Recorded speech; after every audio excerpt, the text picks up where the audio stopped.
are a strong believer. Faith is important to you, and it's important to share your faith. So being a public figure, does that make that easier or harder? How is that? I think a little bit of both. It makes it easier because I have a platform to do it. And then it makes it harder because you're obviously open to ridicule and what people have to say.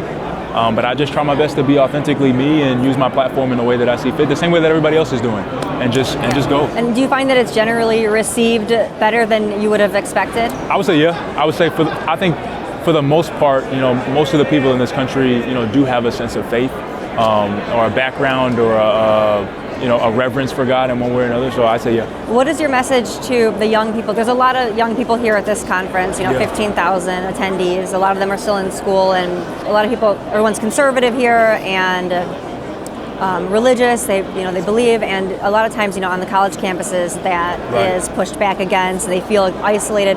What is your message to them if they're feeling hesitant to, I've got a few messages. I think first and foremost, my message is, at the end of the day, it won't matter whether you vote Republican or Democrat, conservative or liberal. What matters is eternity.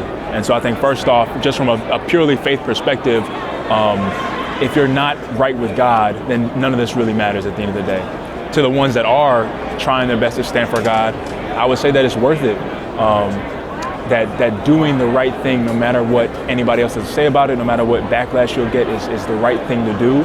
I'm first and foremost will understand ridicule and people coming against you, and I've got my fair share, and so I know that it's not easy, but it's worth it.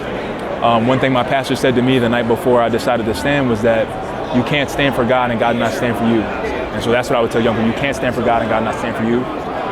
And then I think my last message, and honestly the primary reason why I decided to come to this is, to make room.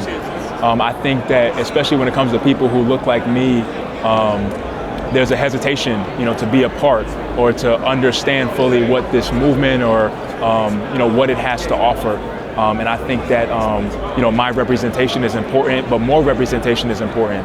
And so I think the ability from conservatives, from everybody, or from the majority of what conservatives look like, their sensitivity to how difficult it is for minorities or people that look like me to stand for their faith or stand for their country in this way, will be the deciding factor on if we're successful or not, moving forward.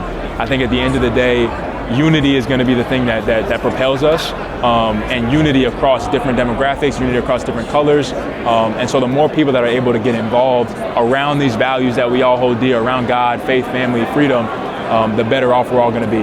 Do you feel that more people, like within the Black community, are turning against the Democrats in the wake of the recent just scandal after scandal, and in the way the Democrats have been acting so radical? Well, I would honestly, I don't have the numbers on or anything, but I think that even the way that most Black people grow up, we grow up kind of conservatively, just in our households and stuff. But as you look into what's happening in our country, what's being pushed in our country, the things that are trying to be taken away in our country, I do think it's hard to. It would be hard for me to look at it and say, this is what I want to go with. But again, I think there is that stigma on the other side. You have to almost walk away from your culture and what you know to stand up for what you believe in. And so I know that it's extremely difficult. I experienced it with Black Lives Matter and COVID and all these different things. And so I know that it's difficult, but I'm trying my best to be a representative for people that look like me. Yeah, and I do think over time, with more people that are involved in culture, music, NBA, more people saying something and standing up. Because I feel like there's a lot of people that are silent. They maybe agree with you, but they're not saying anything because they're afraid of the backlash. And so that's why I think it's twofold. It's one, more people being willing to stand up and say, this is what I believe. Hey, I am pro-life. Hey, me personally, my favorite thing to do outside of shooting basketball is shooting guns. I'm pro 2A, all these different things.